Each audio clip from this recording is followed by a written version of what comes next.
Tice used to be on the Athletic Robert Mays football podcast, did a really deep dive on Fernando Mendoza, who at this point I think has entered a space where he's undervalued. He talked about how he basically, his ability on out routes, maybe the best he's ever seen at college. They talk about his toughness, that he doesn't play hero ball. He just hangs in, either throws the ball away or takes a shot. He's effective on the move. He goes through a series of numbers, and he notes that Tyler Linderbaum, the second best center in the league, was also acquired. What I find fascinating about Fernando Mendoza is, again, I'm constantly told this new dual threat quarterback coming out of blank university is going to change the game. And they never do. Or this Alabama quarterback is the next Drew Brees, and he never is. Or that this cocky, undersized quarterback has the moxie of a Super Bowl champion, and it never transpires. Like, I keep being told dual threat guy is going to change the league, or a real cocky, confident, small guy is going to change the league, or this Alabama quarterback is Drew Brees, and I don't buy any of them. And yet we've got a 6'5" guy who on a couple of different NFL routes is about as accurate as a college quarterback's ever been. Good arm, obsessed, kind of a Tom Brady level, obsessed, humility, grateful. I mean, Indiana, my entire life, was just an awful football program. And last year they go 16-0 in maybe the toughest, of the college football playoffs we've had. It was as tough as any. His red zone numbers don't even make sense. His red zone numbers in 2024 and 2025, 49 total touchdowns, no turnovers. The kid completes 75% of his throws. Think about this. In the college football playoff, Ohio State defense, Miami defense, 9 touchdowns, no turnovers. I don't get it. And, a lot of people, I think some of this is, well, Curt Cignetti. Go back a year when Curt Cignetti punted, like the 47-yard line, trailing late in the game against Notre Dame, and we were all going, what a fraud. Give me a break. Why are you playing not to lose big? And then the following year, I'm supposed to believe Curt Cignetti is Nick Saban times Bill Belichick. I think Curt Cignetti is excellent, but if you go back to this team, they could have lost. If Mendoza's not the quarterback, I think they lose to Miami, they lose to Ohio State, they lose to Penn State, the game you're watching, and could have lost to Iowa and Oregon. They probably win those games. So I think Curt Cignetti's an excellent coach. Excellent. I'm not arguing that at all. But just go back a year and change. We were crushing, and appropriately so, Curt Cignetti, because he was punting near midfield, losing big to Notre Dame.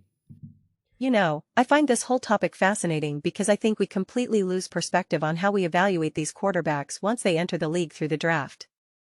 On one hand, part of me wants to just make a video and say something like, oh, it's obviously because he's being drafted by the Raiders, and so on and so forth. But the honest truth is this. It has basically become trendy and acceptable to tear down every single quarterback coming out of the draft. That is simply the reality. We do it with absolutely every quarterback. And to be fair, Mendoza is not special or unique in that respect.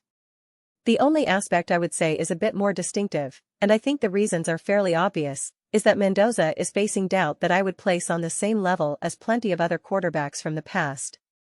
Whether we're talking about Caleb Williams or Cam Ward, I'm just using the most recent examples.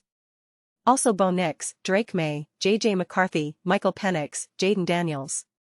Every single one of those names. Of course, you could always find people who said, oh, this quarterback is going to be incredible. And then you had others saying, no, everyone was calling Caleb a bust. I mean, Colin was literally out there saying, it's time for the Chicago Bears to move on from Caleb. He was saying things like, oh, they just gave the backup quarterback $10 million. Ben Johnson loves that backup guy. So this is just what everyone does. This is the environment we live in. We definitely exist in a sports world where it feels like more people are actively rooting for failure than for success. But let me add this, though. There is substantially more discussion surrounding why Mendoza is, shall we say, undervalued or not fully appreciated. Because, for whatever reason, this particular draft class simply does not have the same level of momentum behind it. Look back at the run-up to the 2024 season, the hype was absolutely through the roof. You had all those quarterbacks, Caleb Williams, labeled a generational talent, Jaden Daniels, right? Again, it was just quarterback after quarterback after quarterback. Bo Nix. There was just so much material. After that draft, I could make a video on Caleb, a video on Jaden, a video on Bo Nix. It felt endless. And that momentum carried so much weight. I mean, it truly carried the entire offseason. The entire offseason. Michael Penix and Kirk Cousins, what a story. Bo Nix and Sean Payton, did they connect? J.J. McCarthy and the Vikings. It was just endless, endless, endless. Then let's be honest and clear about last year. We almost never talked about Cam Ward. He was virtually absent from major discussions. Yes, he was going to the Tennessee Titans, a smaller market, a team that people don't really focus on. I understand that. But there was simply no real energy behind him. Even when people said, he's the number one pick, but he's not the most amazing number one pick of all time, everyone just left it at that. It was a collective shrug, yeah, whatever. And obviously, we know that a huge portion of the conversation revolved around Shedeur Sanders, and that narrative felt forced in many ways as well. The opinions were so clearly split down the middle. You either believed he was the next Tom Brady, or you thought he was terrible. Then, of course, that discussion was completely dominated after the draft because he fell dramatically, and that spiraled into absolute insanity. That turned into a completely different conversation, not merely about whether he is a good quarterback or not, but rather a political statement and a controversy. So that belongs in its own category entirely. And now we arrive at Mendoza.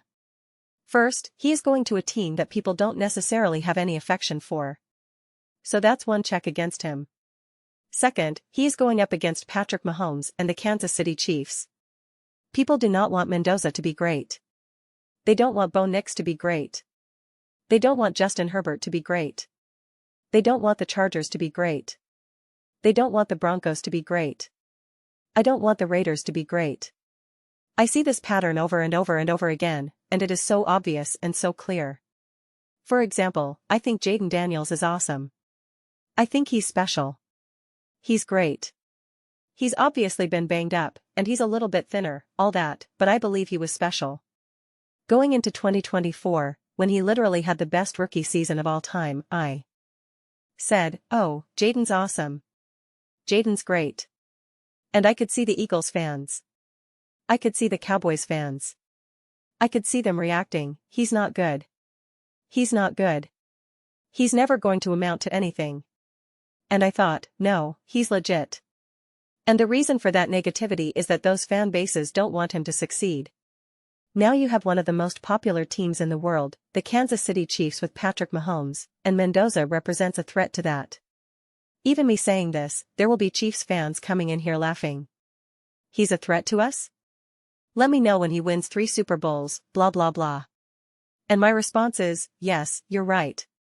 Mendoza cannot go back in time and prevent you from winning in 2019, 2022, and 2023. You're correct. But that's not the conversation we are having right now. Or when I say, oh, Bo Nix and the Broncos are a threat to the Chiefs right now, and someone says, oh, yeah, right. Bo Nix and the Broncos? Well, they just won the division. Yes, exactly, because they won the division. I don't know what you want from me. That is simply the reality of how things unfolded. And yes, if it were the old Broncos, the old Chargers, and the old Raiders from previous years, last year, even when the Chiefs were a mess with suspensions and injuries and so on, those old teams would have still lost the division. If they didn't have Bo Nix, if they didn't have Sean Payton, if they didn't have Justin Herbert and Harbaugh, those teams would just continue being the same messes they always were. The Chiefs would have won those games, and the Chiefs would have literally been in the playoffs. You understand that, right? That's how this works. You can be a threat to a team without winning 18 Super Bowls in a row. So I think that's a huge part of what we are seeing right now. You have a lot of people who are very comfortable with the status quo, especially in the media, especially in the global conversation as a whole. It's like, I'm comfortable with the Kansas City Chiefs being the top team. I'm comfortable with Patrick Mahomes, Andy Reid, and the rest. I don't want that to change. This is the team I know. This is the team that is great. This is the team that makes sense to me. And everything else feels like a threat to that. Everything else feels like a disruption. Let me use the NFC East as an example. The Eagles have been the best team in that division for the last decade, roughly since 2017. They've been to multiple Super Bowls, won multiple Super Bowls, won the division more than half the time, I forget the exact numbers. And that just makes sense. I know exactly who the Dallas Cowboys have been since 2017. They have essentially been the exact same team. I know that. I don't have to work overtime to make sense of anything that happens. But now, imagine the Giants rise to the occasion, leapfrog the Commanders, leapfrog the Cowboys, and dethrone the Eagles. Suddenly, I have to make sense of that. I have to figure out why that happened. How did the Giants leapfrog the Cowboys and the Commanders? Because they had Jaden Daniels? I don't understand. How did the Eagles get dethroned by Jackson Dart and Harbaugh? I have to wrestle with that. And if I had built my entire identity around being a mega Eagles fan, I'm the Eagles guy, and all of you know that I love the Eagles, then I would also hate the Cowboys, hate the Giants, and hate the Commanders. That's obviously not true if you look at the Commanders videos I have made. But if that were my identity, then now that the Giants are rising, I would say, no, no, no, no, no. Jackson Dart is not good. He's overrated. Harbaugh is bad. No. And that is exactly what you get. That is precisely why it is so important to me to avoid bias, to avoid playing to fandom, to avoid even strategically shaping my takes based on how my audience operates. Again, take the Broncos. I have been extremely high on the Broncos, right? I thought they were going to be great last year, and sure enough, they reached the AFC Championship game.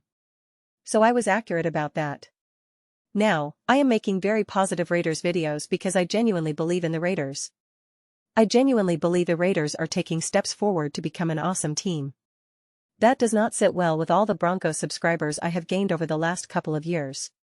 They don't want me to say, oh, the Raiders are great. The Raiders are great. I would make that Broncos fan base so much happier if I just said, nah, the Raiders are trapped, dude. Mendoza is going to be a bust. What a waste of a draft pick. And Kubiak only had one good year as a coordinator.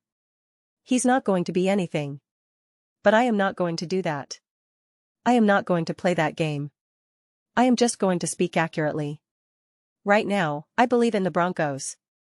I also believe in the Raiders. And the moment I stop believing in the Broncos, I will say, I don't think the Broncos are good. If the Raiders disappoint me and I realize maybe they are not as good as I thought, I will say that too. Because the conversations I want to have are based on reality and accuracy, not on fandom and cheerleading. So the people who do watch understand that when I share an opinion, when I share a point, they can at least think, okay, maybe I agree with him. Maybe I disagree with him, but at least I know he is being authentic. At least I know this is his genuine opinion about what he is seeing. And those are the kinds of conversations I am trying to have with people. In the modern sports talk landscape, and I don't necessarily mean Colin specifically, I really mean the smaller voices, because Colin admits he is there to talk about whatever is popular, and he obviously defends that. I don't think he plays a strategic game. But there are lots of people out there, especially online, who are always trying to play that strategic game. I noticed this right at the beginning, a couple of years ago in 2023.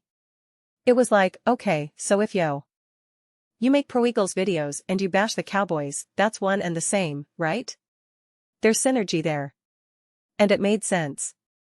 Meanwhile, I would look at Nick making such positive Cowboys takes, bashing the Eagles, bashing the Giants, bashing the Commanders, and I thought, oh, that's interesting. He laughs at the Broncos for drafting Bo Nix and makes fun of Justin Herbert.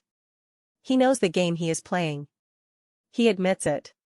He literally admits it. He does it unapologetically. And I respect that about him. Colin openly talks about wanting to discuss what is popular. He said years ago, that's why I talk about football. That's why I talk about the Dallas Cowboys so much. When he said that, I thought, I respect that. He is openly saying, I'm trying to make a show that is really popular. I want to talk about what people want to talk about. I respect that honesty. Stephen A. trolls the Cowboys, loves the Knicks, and obviously Nick does his thing with KC. So I appreciate and respect that version of the sports talk world. But when you have other people who are not as open and honest about it as Nick and Colin are, I think you can see them trying to do those same strategic things, but in a more hidden way. It's just different. And I think that is how some of these narratives get sculpted. That is exactly what I saw with Bo Nix and the Denver Broncos. There was such an army of negativity surrounding that team, Sean Payton and Bo Nix. It just didn't really make sense. And then I connected the dots. Oh, this does make sense. This has been Chiefs Kingdom for years and years. This is a direct threat to that now. And again, to his credit, Nick says the quiet part out loud. But technically, that is what all these other people are doing too. They are just doing it a little bit more sneakily, a little bit more hidden. And I see it. I see it clearly. And a very similar thing is happening right now with the Raiders and Mendoza. The team, the fan base, the culture that has the most to lose if Mendoza is awesome and great. If the Raiders are awesome and great, the number one team that feels threatened is the Kansas City Chiefs. And again, people will twist that.